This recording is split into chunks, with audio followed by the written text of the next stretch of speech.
Grams. Hello, I'm Grams. Join me as we explore fun places, interesting characters, and never boring stories.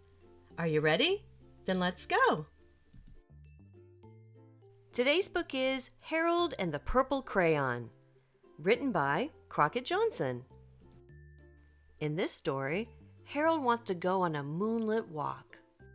Lucky for him, he has a purple crayon that takes him on a great adventure. Let's see what happens.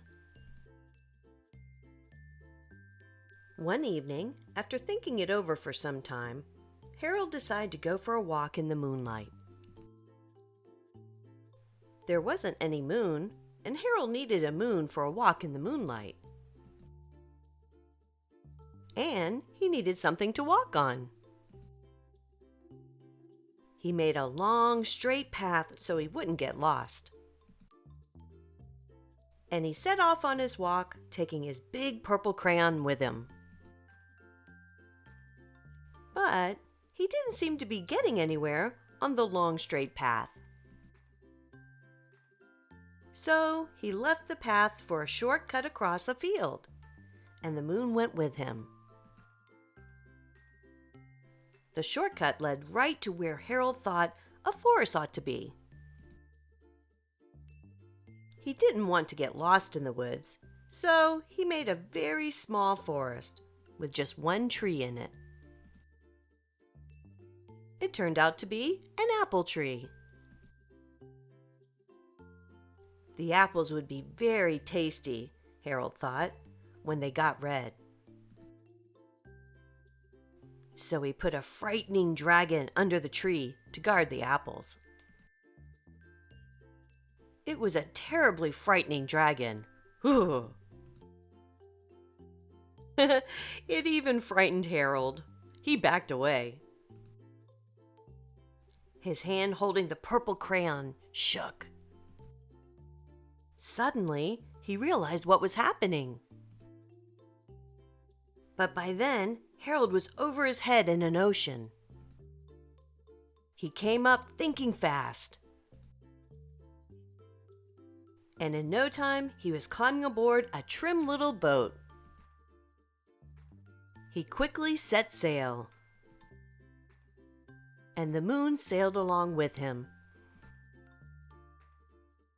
After he had sailed long enough, Harold made land without much trouble. He stepped ashore on the beach, wondering where he was. The sandy beach reminded Harold of picnics, and the thought of picnics made him hungry. So he laid out a nice, simple picnic lunch. There was nothing but pie. But there were all 9 kinds of pie that Harold liked best. When Harold finished his picnic, there was quite a lot left. He hated to see so much delicious pie go to waste. So Harold left a very hungry moose and a deserving porcupine to finish it up. And off he went, looking for a hill to climb to see where he was. Harold knew that the higher up he went, the farther he could see, so he decided to make the hill into a mountain. If he went high enough, he thought, he could see the window of his bedroom. He was tired, and he felt he ought to be getting to bed.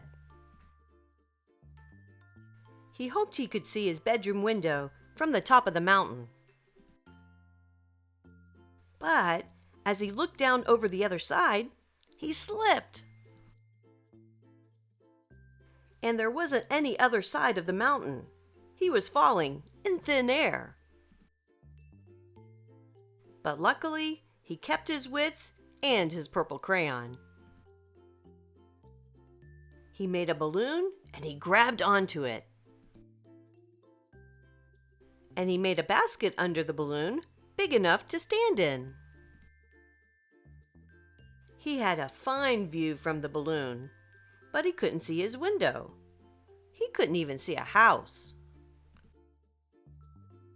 So he made a house with windows.